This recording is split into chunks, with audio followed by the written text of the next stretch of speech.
तो अब शुरू करते हैं अपना second part, mechanism of breathing. Breathing involves two stages. Inspiration during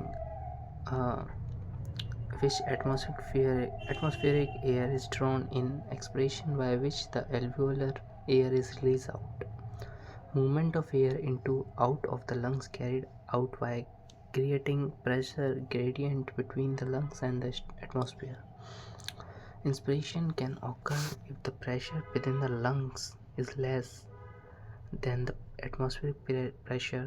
There is a negative pressure in the lungs with respect to the atmospheric pressure. Similarly, expiration takes place when the intrapulmonary pressure is higher than the atmospheric pressure. The diaphragm is the specialized set of muscles, external and intercostal muscles between the ribs, help in generation of such gradients. Inspiration is initiated by the contraction of diaphragm which develop.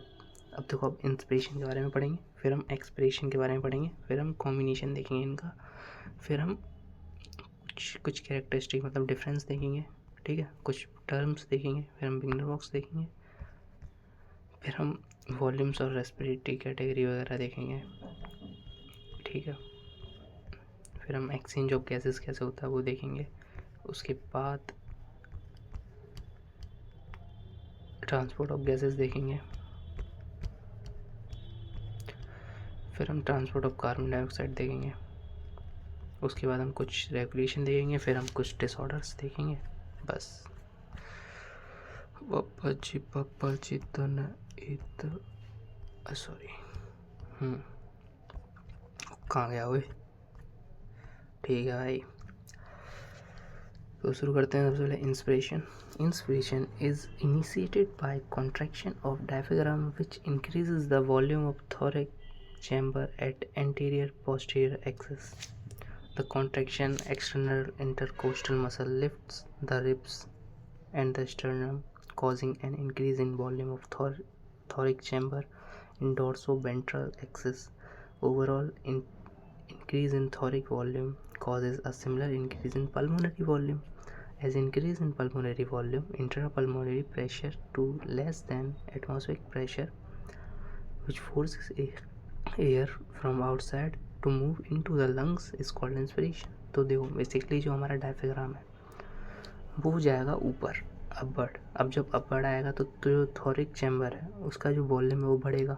अब उसका जो volume बढ़ेगा, जो हमारी intercostal muscle है, exterior intercostal muscle external, तो वो आगे एक्सपेंड करेंगे जिससे थोरिक चैम्बर का और वॉल्यूम बढ़ेगा, जिसका रिजल्ट जो हमारी पल्मोनरी वॉल्यूम है, मतलब जो हमारा लंग्स का साइज़ है वो एक्सपेंड करेगा, बढ़ेगा, जिसके रिज़ल्ट में जो हमारे लंग्स में जो प्रेशर है वो एटमॉस्फेरिक प्रेशर से कम है इंस्पिरेशन के टाइम. तो एटमॉस्फेरिक जो एयर है वो हायर प्रेशर से लोअर प्रेशर चाहिए हमारे अंदर. तो इसी प्रोसेस को हम क्या कहते हैं, इंस्पिरेशन कहते हैं, ठीक है.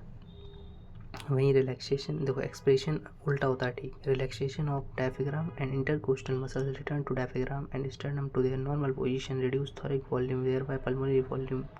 This leads to increase intrapulmonary pressure slightly above the atmospheric pressure, causing the expulsion air from the lungs is called expiration.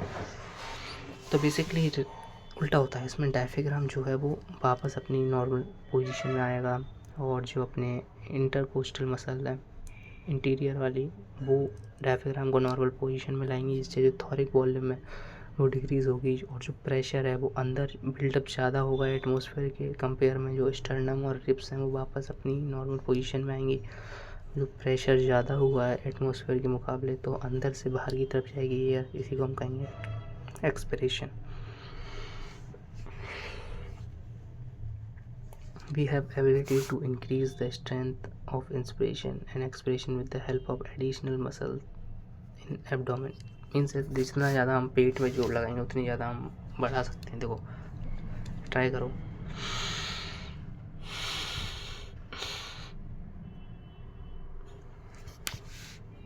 On an average, a healthy human breathes 12 to 16 times in a minute. Healthy being होता है वो 12 से 16 time पर minute breathe करता है.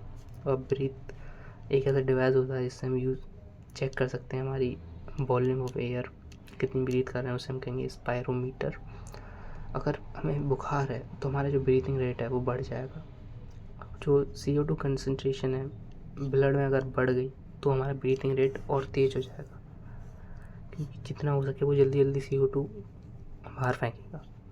Breathing rate in infants greater than adult, जो infants होते हैं न्यूबॉर्न, उनमें ब्रीथिंग रेट ज़्यादा होता है एज़ कम्पेयर टू एडल्ट्स। अब देखो मैकेनिज्म ऑफ ब्रीथिंग, इंस्पिरेशन और एक्सपिरेशन। जो इंस्पिरेशन होता है वो जनरली 2 सेकंड का होता है, वहीं जो एक्सपिरेशन होता है वो जनरली 3 सेकंड का होता है। इंस्पिरेशन में हम एयर अंदर लेते हैं, वहीं एक्सपिरेशन में हम एयर बाहर निकालते हैं। अब ये पहला जो है वो एक्टिव प्रोसेस है जिसमें एनर्जी नहीं लगती है, दूसरा पैसिव प्रोसेस है जिसमें एनर्जी लगती है। तो जो इंटरपल्मोनरी प्रेशर होता है पहले केस में वो कम होता है एटमॉस्फेरिक प्रेशर के मुकाबले, वहीं दूसरे में इंटरपल्मोनरी प्रेशर ज़्यादा होता है एटमॉस्फेयर के मुकाबले।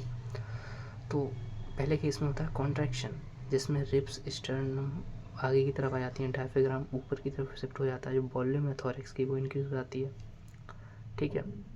वहीं दूसरे में होता है रिलैक्सेशन, जिसमें बिल्कुल उल्टा, डायफ्राम नॉर्मल पोजीशन में आ जाता है और जो एक्सटर्नल कोस्टल मसल्स हैं वो अपनी वापस पोजीशन में आ जाती हैं, और जिससे रिब्स स्टर्नम वापस अपनी पोजीशन में आ गई, वो भी थॉरिक वॉल्यूम बढ़ेगी कॉन्ट्रैक्शन में और डिक्रीज होगी रिलैक्सेशन में, तो वही सेम चीज़ वापस हो जाती है। तो देखो इसमें पल्मोनरी वॉल्यूम इंक्रीज होती है, इसमें वॉल्यूम डिक्रीज होती है। इसमें पल्मोनरी प्रेशर डिक्रीज होता है, मतलब इंट्रा पल्मोनरी प्रेशर, इसमें इंट्रा पल्मोनरी प्रेशर बढ़ता है, ठीक है। जितना कम प्रेशर होगा अंदर उतना ज़्यादा तभी एयर अंदर आएगी, और जितना ज़्यादा प्रेशर होगा अंदर तभी एयर बाहर जाएगी। Forces air from outside to move into the lungs is called inspiration. Causing the expiration from the lungs is called expiration. अब देखो एक नोट है, BF ability to increase the strength of expiration with the help of additional abdominal muscles. ये simple है, ठीक है। अब कुछ डिफरेंस देख लेते हैं हम। पहला होता है डायफ्राम। इंस्पिरेशन में डायफ्राम का कॉन्ट्रैक्शन होता है, एक्सपिरेशन में रिलैक्सेशन होता है। EICM जो एक्सटर्नल इंटरकोस्टल मसल्स हैं उनमें सेम चीज़ होगी, कॉन्ट्रैक्शन रिलैक्सेशन, रिब्स बाहर जाएंगे। इंस्पिरेशन में मूवमेंट ऑफ स्टर्नम फॉरवर्ड होगा, इसमें बैकवर्ड होगा। डायफ्राम का मूवमेंट ऊपर होगा थोड़ा एब्डोमेन कैविटी की तरफ, और एक्सपिरेशन में थॉरिक कैविटी में होगा। शेप डायग्राम की फ्लैट होगी, इसमें थोड़ा डोम शेप होगा। इंटरपल्मोनरी प्रेशर डिक्रीज होगा, इसमें बढ़ेगा। थॉरिक कैविटी का साइज बढ़ेगा, डिक्रीज होगा। लंग्स का डिकम्प्रेशन होगा, इसमें कंप्रेस होंगी लंग्स। इंटर एल्वियोलर प्रेशर, देखो एल्वियोली में जितना कम प्रेशर होगा उतनी ज़्यादा एयर आएगी, इसीलिए डिक्रीज होगा। मूवमेंट ऑफ एयर एटमॉस्फेयर से लंग्स, लंग्स से एटमॉस्फेयर, टाइम होता है इसका 3 सेकेंड, क्या इसका 2 सेकेंड होता है? इसमें तो इंस्पिरेशन का 2 सेकेंड है। हाँ तो इंस्पिरेशन की बात होती है, सॉरी इंस्पिरेशन, हाँ सॉरी ठीक है 2 सेकेंड होगा, 3 सेकेंड होगा एक्सपिरेशन। ये होगा एक्टिव, ये होगा पैसिव, बस इतना है। कुछ इंपॉर्टेंट टर्म, जो हाइपोक्सिया होता है उसमें लो ऑक्सीजन सप्लाई होती है टिश्यू में, वहीं जो एस्फेक्सिया होता है उसमें सफोकेशन फील होती है, क्योंकि CO2 की कंसनट्रेशन हाई हो जाती है और ऑक्सीजन की लो हो जाती है। 1 molecule of hemoglobin combined with the 4 molecule of carbon monoxide CO, एक मॉलिक्यूल हीमोग्लोबिन का कंबाइन होता है 4 मॉलिक्यूल ऑफ कार्बन मोनोऑक्साइड बनाता है कार्बोक्सी हीमोग्लोबिन। जो एफिनिटी होती है कार्बन मोनोऑक्साइड की वो 200 से 300 टाइम्स ज़्यादा होती है O2 की, O2 से, ठीक है। इसका कलर थोड़ा चेरी रेड होता है। Due to oxygen affinity is reduce, it is refer to carbon monoxide poisoning. Means अगर ऑक्सीजन की जो एफिनिटी कम होगी और तो वो कार्बन मोनोऑक्साइड पॉइजनिंग में रेफ़र करेगी। अब यूपोनोइया क्या होता है, एक ऐसी स्टेट नॉर्मल ब्रीथिंग होती है, ठीक है। If man rates faster than 12 to 16 per minute, infant 44 पर मिनट होता है, और rate of breathing slowest while sleeping. Same चीज़ है, नॉर्मल ब्रीथिंग रेट है, उसे हम यूपोनिया कहेंगे, 12 से 16। नॉर्मल मैन इन्फेंट 44 पर मिनट, वहीं सोते टाइम थोड़ी कम हो जाती है। अब होता है ब्रेंडिपोनिया और हाइपोनिया, जिसमें रेट स्लो हो जाती है, और हाइपरनिया में रेट बढ़ जाती है। अपोनिया में क्या होता है,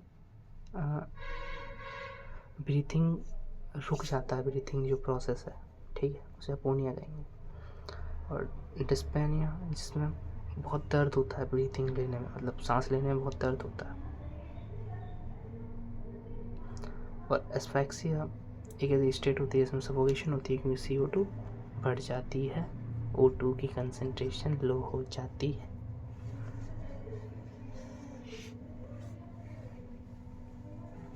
ठीक है भाई, तो ये सिंपल याद रखना, एक हीमोग्लोबिन 4 कार्बन मोनोऑक्साइड के साथ कंबाइन होकर कार्बोक्सी हीमोग्लोबिन बनाता है। थोरिक कैविटी एक्सपेंड, किसमें एक्सपेंड होती है ड्यू टू कॉन्ट्रैक्शन, और किसके कॉन्ट्रैक्शन से एक्सपेंड होती है। लंग्स का क्या होता है, इंस्पिरेशन कॉन्ट्रैक्शन होता है लंग्स का, कंप्रेशन।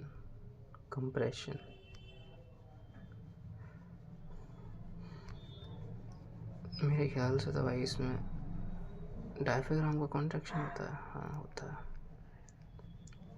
रुको भाई, आंसर खोलना पड़ेगा हमको, कहाँ है हमारा बुक, इधर होती बुक, इधर होती, आ जाती। बिगिनर बुक्स 3 खेलती, डायफ्राम होती, नॉर्मल ब्रीथिंग 12 से 16, ऑल टाइम, सॉरी ये बुक में देखना पड़ेगा, इसमें हमको दिखाई नहीं देती, इसीलिए हम बुक में देखती।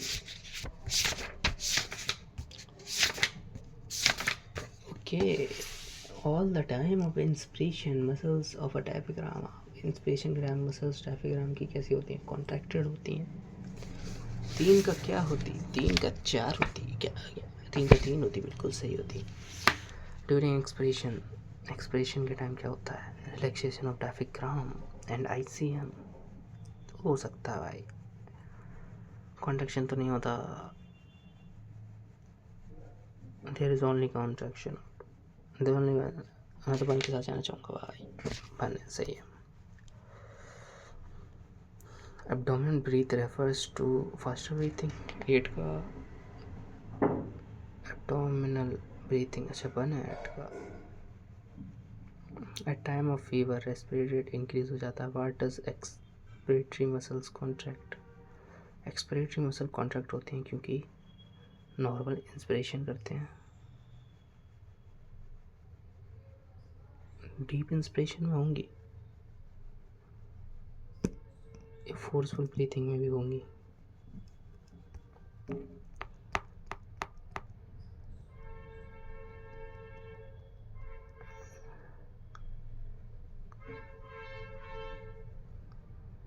फोर्सफुल ब्रीथिंग की तो यार ये था बस, ability to increase strength of inspiration.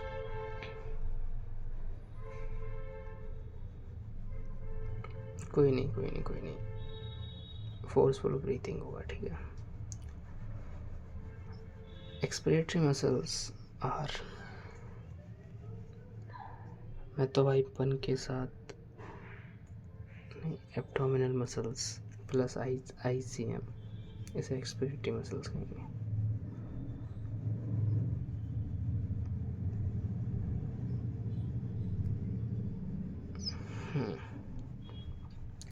अब आ जाता है अपना respiratory volume and capacities. Basically इसमें हम अलग अलग टाइप की वॉल्यूम्स पढ़ेंगे, जो कि हमारे सिलेबस में बहुत ज़रूरी होती, हमारे सिलेबस में बहुत ज़रूरी होती। तो हम शुरू करते।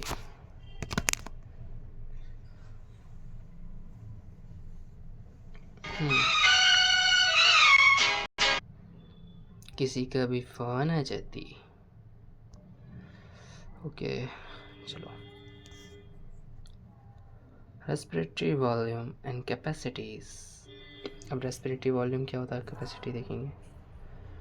तो volume of air involve breathing movement can be estimated by spirometer. हाँ, पहले पढ़ा था हमने, ठीक है। सबसे पहले देखिए टाइडल वॉल्यूम। टाइडल वॉल्यूम होता है कितना अमाउंट ऑफ एयर हम इंस्पायर और एक्सपायर कर सकते हैं ड्यूरिंग नॉर्म, वही होता है simple, normal amount of air inspired और expired during the normal breathing, उसे हम कहते हैं टाइडल वॉल्यूम, जिसमें होता है नॉर्मल मैन की breathing 500।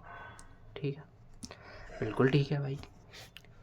Whole inspiration air does not reach up to the lungs. पूरी जो हम एयर इंस्पायर करते हैं वो लंग्स तक पहुंच नहीं पाती।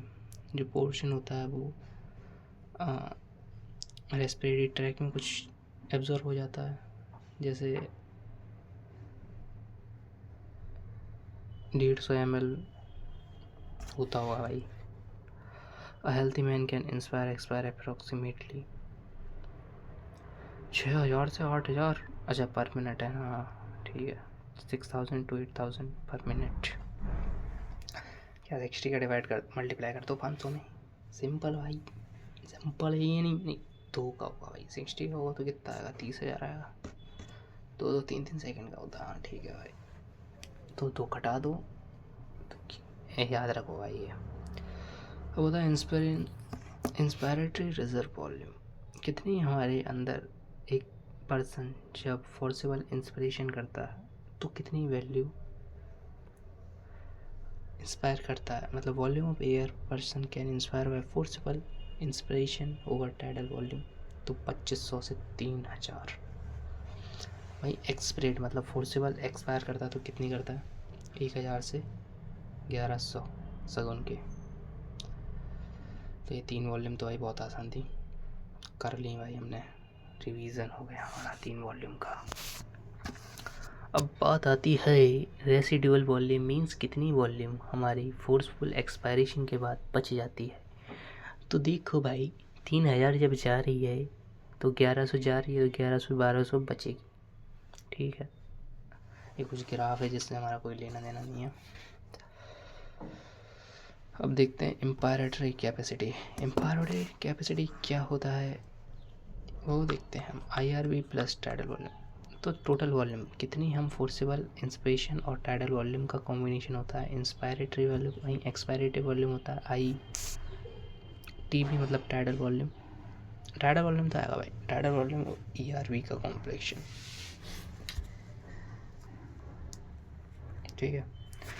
Function of residual capacity means कितनी, रेसिडुअल क्या होता है जिसमें हम कितनी एयर हम बच जाती है हमारी एक फोर्सेबल एक्सपायरेशन के टाइम।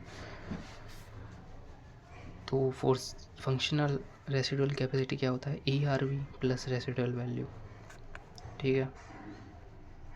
फिर होता है वाइटल कैपेसिटी। वाइटल कैपेसिटी क्या होता है, the amount of air expired most forceful expiration after a deepest inspiration means IRV ERV plus TV, तीनों का कॉम्बिनेशन, ठीक है। ठीक है भाई, बिल्कुल सही।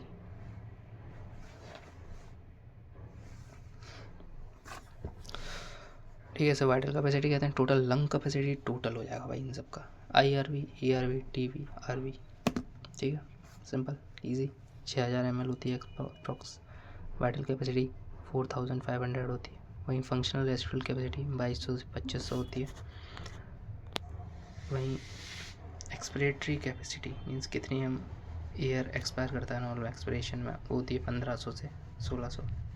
इंस्पिरेटरी कितनी एक पर्सन इंस्पायर करता है नॉर्मल इंस्पिरेशन में, वो होती है 3500। ठीक है जी, ठीक है जी, ये सिंपल होता है भाई, कुछ रॉकेट साइंस नहीं है इसमें।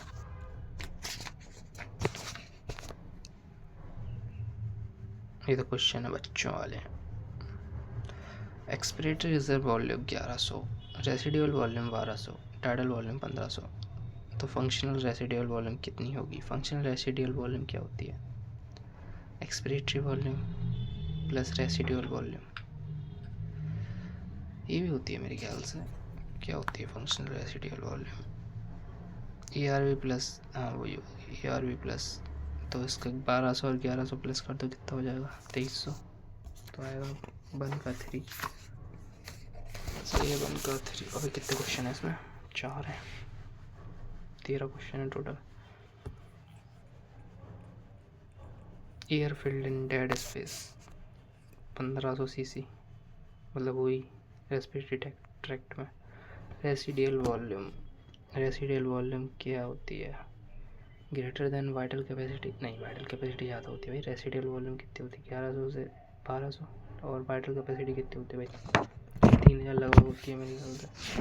चेक करते हैं, चेक कराएं, चेक करें।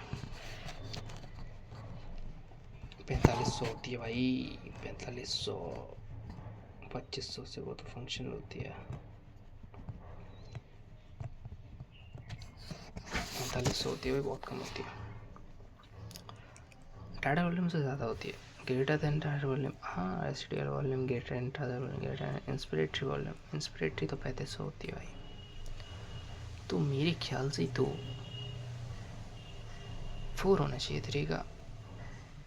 वाइटल कैपेसिटी ऑफ लंग्स, अच्छा वाइटल कैपेसिटी की बात हो गई। कौन सी है vital capacity? Tidal volume IRV plus ERV।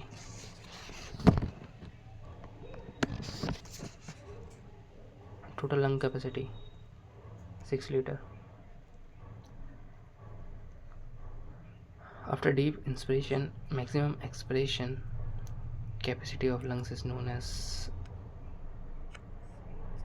ERV। Deep inspiration के बाद मैक्सिमम एक्सपिरेशन करते हैं तो कैपेसिटी ऑफ लंग्स क्या होती है? डीप इंस्पिरेशन के बाद मैक्सिमम एक्सपिरेशन करते हैं, ओके। Vital capacity. मोर आइटम्स, क्या लिखा है ये? टाइडल वॉल्यूम का क्या होता है? 500 ml, एक थर्ड, एक थर्ड तो भाई सब में है। Inspiratory reserve volume, inspiratory reserve volume कितनी होती थी? भूल गए भाई, अभी पढ़ा था, भूल गए। वाइटल कैपेसिटी कितनी है? वाइटल कैपेसिटी तो भाई 4500 थी, कहाँ गई? फोर्थ ले लेंगे, ई का फोर्थ हम। रेसिडुअल वॉल्यूम, रेसिडुअल वॉल्यूम थी 1200, ठीक है। डी का फिफ्थ ले लेते हैं, ई का फोर्थ, डी का फिफ्थ। सी क्या? एक्सपिरेटरी रिजर्व वॉल्यूम, इंस्पिरेटरी तो 3500 थी,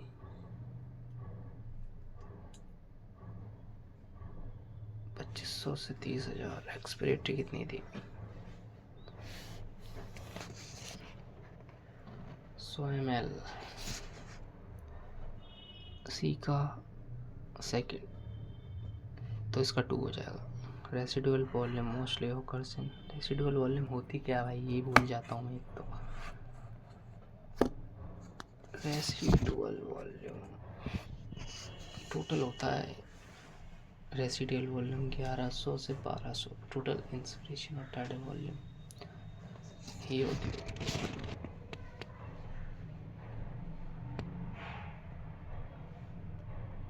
कितनी देर रह जाती है?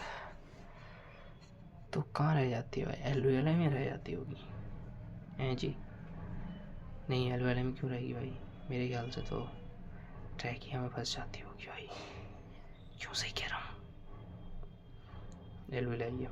During normal respiration without any effort volume of air inspiring and expiration called tidal volume. Simple, arrange the following ascending order of volume.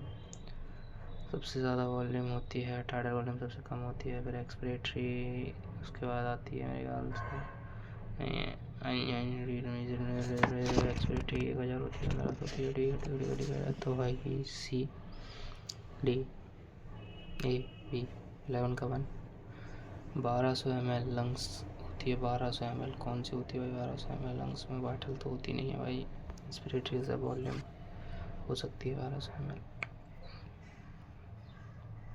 Residual volume होती है 12 का 3, याद आ गया भाई सही टाइम पे। Tidal volume of healthy human 500।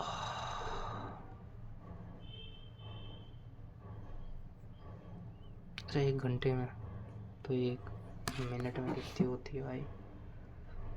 6000 लगभग 6000 से 8000, तो 60 का मल्टीप्लाई कर दो, 8 6 जा नहीं 6 जा 36 3 होगा इसका। ओके, बड़ी मुश्किल से करा भाई वाली क्वेश्चन।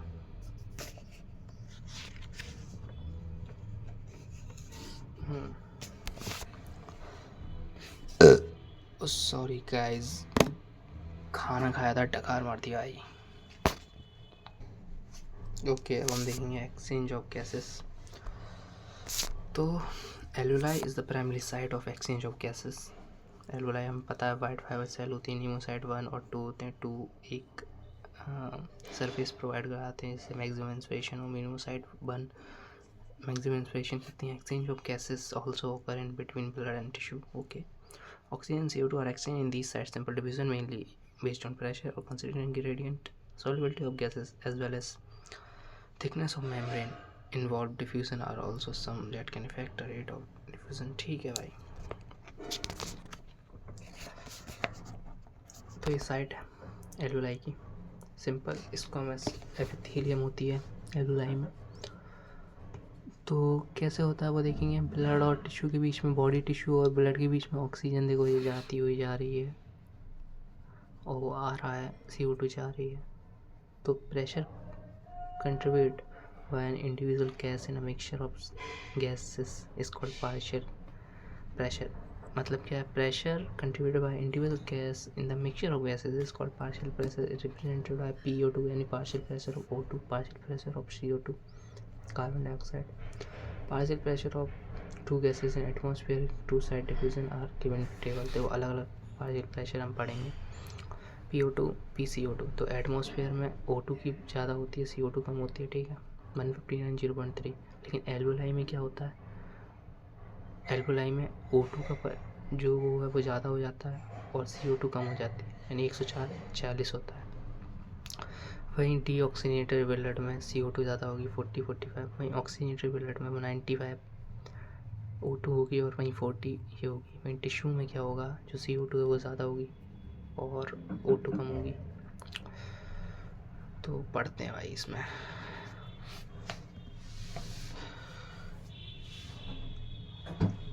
ओके जी, ओके ओके ओके जी, ओके हो गया जी, ओके हो गया।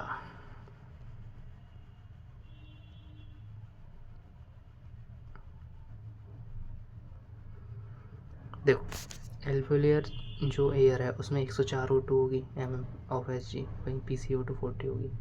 वहीं टिश्यू में कितनी होगी, 45 PCO2 और 40 PO2। वहीं पल्मोनरी वीन्स में, पल्मोनरी वीन्स क्या करती हैं, लेके आती हैं, तो O2 ज़्यादा होगा। वहीं पल्मोनरी आर्टरी में CO2 का प्रेशर ज़्यादा होगा। ठीक है, simple easy, tata bye bye. नहीं अभी कहाँ जा रहे हैं। ओके, तो अब देखते हैं। The data given in the table clearly indicates a concentration gradient oxygen from alveoli to blood, blood to tissue. Similarly, a gradient present on CO2 opposite direction, that is from tissue to blood, blood to alveoli. The solubility of CO2 is 20 to 25 times higher than O2. जो solubility है CO2 की वो 20 से 25 time ज़्यादा होती है O2 से। जो अमाउंट है CO2 का वो डिफ्यूज़ हो जाता है through diffusion membrane. Per unit difference partial pressure is much higher compare to O2। ठीक है भाई। Diffusion membrane 3 major layer name, देखो थिन स्क्वामस एपिथेलियम होती है पहले तो, और एंडोथीलियम होती है एल्वुलाई की, और बेसमेंट सब्सटेंस होते हैं इनके बीच में। तो हम डायग्रामिक रिप्रेजेंटेशन भी देखेंगे। However the thickness is much layer in millimetre, therefore factors of body favourable for diffusion of O2 from alveoli to tissue and CO2 from tissue to alveoli. तो भाई ये रही स्क्वामस एपिथेलियम, ये रही CO2, ये रही बेसमेंट सब्सटेंस, ये रही एंडोथीलियम ऑफ एल्वुलाई, ये रही O2। तो ऐसे डिफ्यूज़न होता है। जो CO2 है वो ऐसे जाती है और जो O2 है वो आती है इस तरीके से। तो gaseous exchange takes place alveoli on the respiratory surface. There is supply of capillaries at alveoli. Large surface area of alveoli, a very thin respiratory membrane. यही चीज़ है। ठीक है, ठीक है भाई। ये कुछ क्वेश्चंस हैं। लेस देन 1 mm होगा इसका 7 का। अभी देखा है हमने, कहाँ गया। Less than a millimeter thickness. Veins contains oxygenated blood in humans, उन्हें हम pulmonary veins कहते हैं। Exchange of gases not affect, क्या अफेक्ट नहीं करता exchange of solubility of gases, thickness of respiratory surface, partial pressure of gradient, amount of gas in alveoli। ये तो affect करता है, solubility अफेक्ट करता है, थिकनेस में भी अफेक्ट करता है। नहीं, थिकनेस कहाँ से अफेक्ट करेगा यार।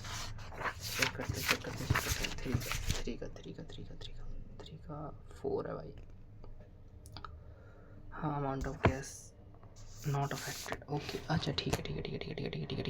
Which is the PO2।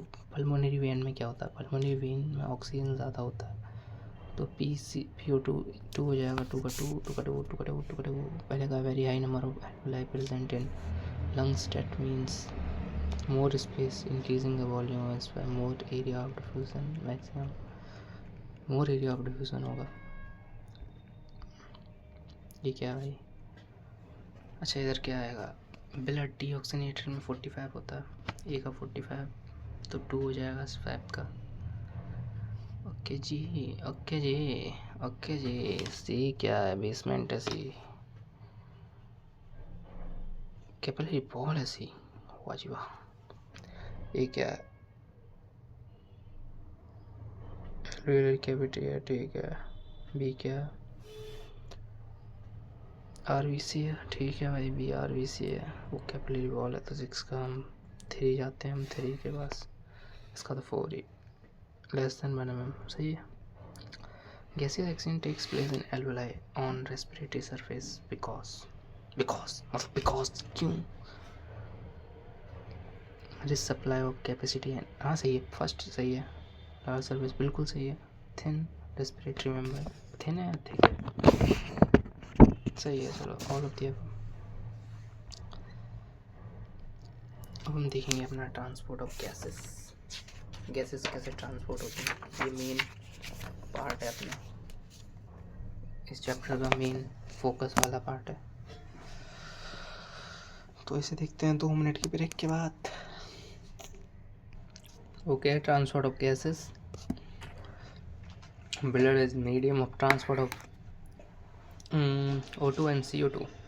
Okay, about 90% of O2 is transported by blood. वाह भाई वाह।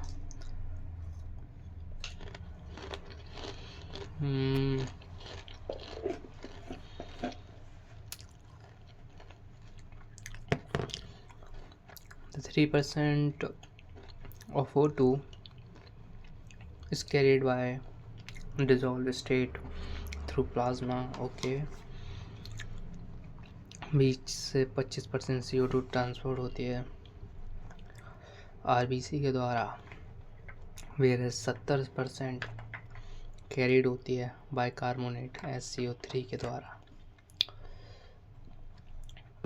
7% O2 कैरिड होती है प्लाज्मा, सबसे कम। अच्छी बात है भाई। तो हीमोग्लोबिन का देखो एटम है जो, वो 4 ऑक्सीजन एटम के साथ मिलकर क्या बनाता है, Hb4O8। ठीक है, रिवर्सिबल प्रोसेस है, सिंपल है। RBC में होता है haemoglobin. The much oxygen comes in the blood from air, approximately 3% जो एयर होती है वो डिसॉल्व होती है ब्लड की प्लाज्मा में, और वहीं जो 97% ऑक्सीजन है वो कंबाइन हो जाती है हीमोग्लोबिन से और बनाती है ऑक्सी हीमोग्लोबिन। ठीक है, O2 बाइंड हो जाती है हीमोग्लोबिन के साथ, एक रिवर्सिबल मैनर में बनाती है ऑक्सी हीमोग्लोबिन। रेड कलर का होता है, आयरन कंटेनिंग पिगमेंट होता है, RBC में प्रेजेंट होता है। तो हीमोग्लोबिन 4 यूनिट का बना होता है।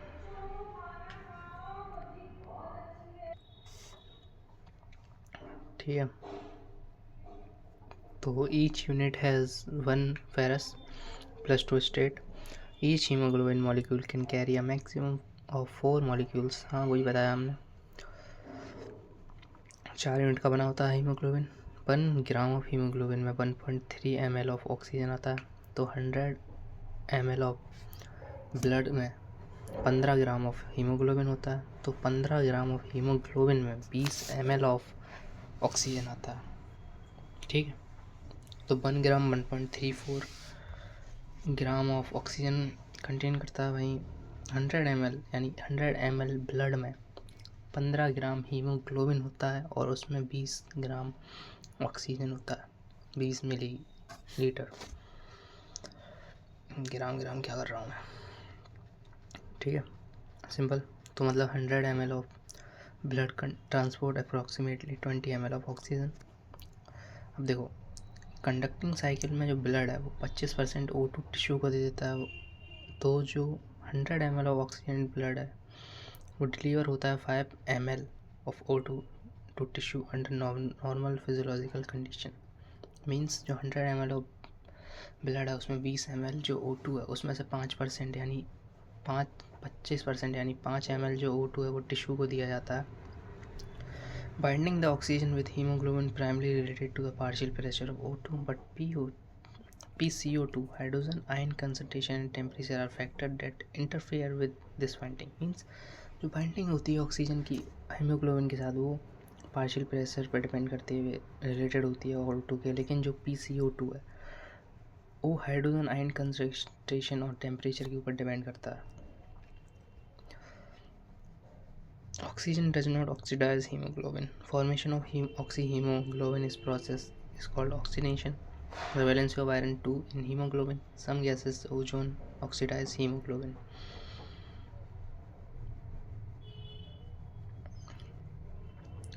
The oxidized hemoglobin is called methemoglobin. This type of gases are environmental pollutant.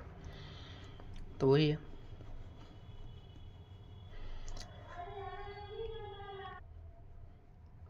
ठीक है। At time of oxyhemoglobin reaches up to the tissue dissociate, O2 freed from it goes into the tissue fluid from blood. Okay. Comes into blood. Gaseous exchange blood tissue is called internal respiration of tissue. Tissue respiration is called also done by simple diffusion. Okay, very simple चीज़ है। तो अब हम curve देखते हैं, oxygen dissociation curve. तो oxyhaemoglobin curve देखते हैं। A graph plotted between oxygen concentration percentage saturation of haemoglobin, this curve is called dissociation. Means जो percentage saturation of haemoglobin oxygen के साथ और जो पार्शियल प्रेशर ऑक्सीजन का है उसे हम कहेंगे ऑक्सी हीमोग्लोबिन डिसोसिएशन कर्व। ठीक है। तो एक सिग्मॉइड शेप का होता है बेसिकली, देख सकते हैं हम इसमें। ठीक है। अगर ये लेफ्ट शिफ्ट हो रहा है तो मतलब एफिनिटी बढ़ रही है O2 और हीमोग्लोबिन एटम के बीच में। अगर ये राइट शिफ्ट हो रहा है तो मतलब एफिनिटी डिक्रीज हो रही है हीमोग्लोबिन और ऑक्सीजन के एटम के बीच में। ये रिप्रेजेंट करता है। तो कब का जो इफेक्ट है वो PCO2 H+ कंसंट्रेशन, टेम्परेचर करते हैं binding of oxygen with haemoglobin, ये अफेक्ट करते हैं। ठीक है। तो pH, BPJ और टेम्परेचर, इनका देखो ग्राफ सेम ऐसा ही है। अब देखो, in tissue following condition are favourable for dissociation of oxygen from. अब फेवरेबल कंडीशन देखेंगे जो ऑक्सीजन की डिसोसिएशन में मदद करती हैं ऑक्सी हीमोग्लोबिन से। देखो, लो PO2 होना चाहिए और हाई PCO2 होना चाहिए। H+ कंसंट्रेशन हाई होनी चाहिए और लो pH होना चाहिए। हाई टेम्परेचर होना चाहिए और 2,3 बाइफॉस्फेट ग्लाइसरेट होना चाहिए। देखो अगर LVI में PO2 हाई होगा और लेस PCO2 होगा और लेसर H+ कंसंट्रेशन होगी, लो टेम्परेचर होगा, तो ये फेवरेबल हैं ऑक्सी हीमोग्लोबिन बनाने के लिए, और इनका उल्टा ऑक्सी हीमोग्लोबिन को तोड़ के मतलब ऑक्सीजन को डिसोसिएट करने के लिए। तो सिग्मोइड शेप का कर्व है क्योंकि binding oxygen to haemoglobin as first O2 molecule bind to hemoglobin, it increases the affinity and second molecule of oxygen to bind attract more oxygen. तो ये सिग्मोइड शेप है।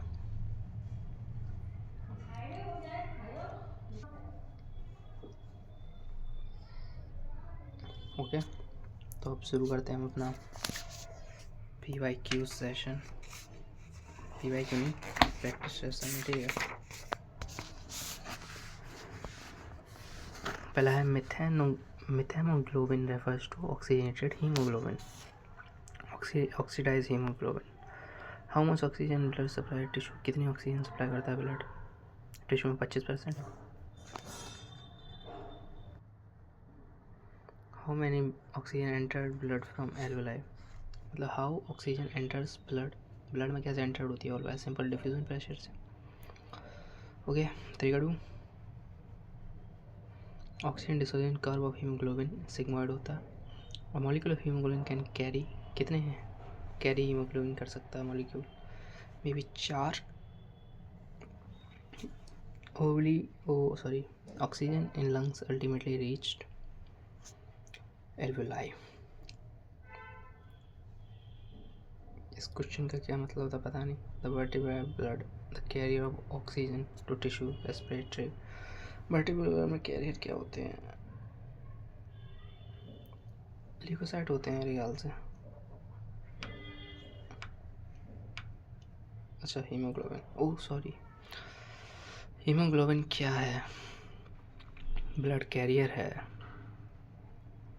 रेस्पिरेटरी पिगमेंट है। Okay, pigment है। Amount of oxygen present in 1 gram of haemoglobin, 1 gram haemoglobin में 1.34 ml oxygen present होता है। 15 ग्राम में होता है 20 ml। तो which one factor is right shifting of oxygen dissociation curve, अगर फैक्टर राइट शिफ्टिंग हो जाएगी तो क्या होगा? अनफेवरेबल कंडीशन होगी। अगर राइट शिफ्टिंग कर्व में देखते हैं,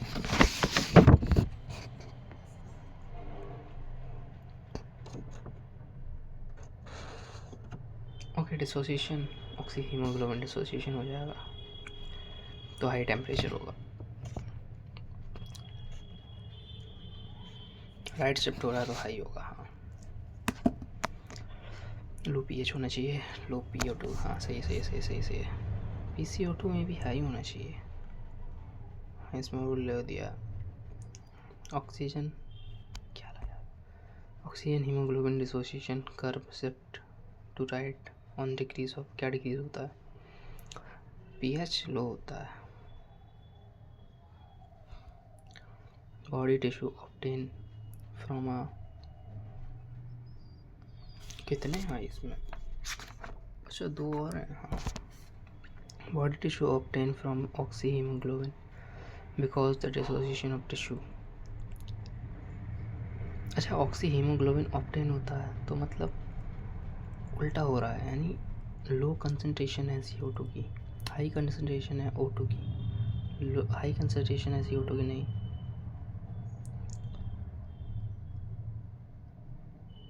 लो oxygen concentration and high CO2 concentration, तो डिसोसिएशन हो रहा है। ठीक है, तो बन होगा टॉयल का। अंडर ऑक्सीजन 100 ml में कितनी ऑक्सीजन डिलीवर होती है? ऑक्सीजन ब्लड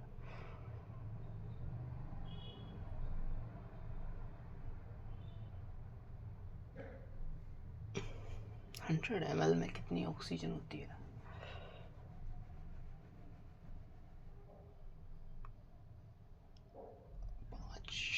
5 ml होती है ऑक्सीजनेटेड ब्लड टिश्यू में। अब देखते हैं हम ट्रांसपोर्ट ऑफ कार्बन डाइऑक्साइड, इसे बाद में देखें।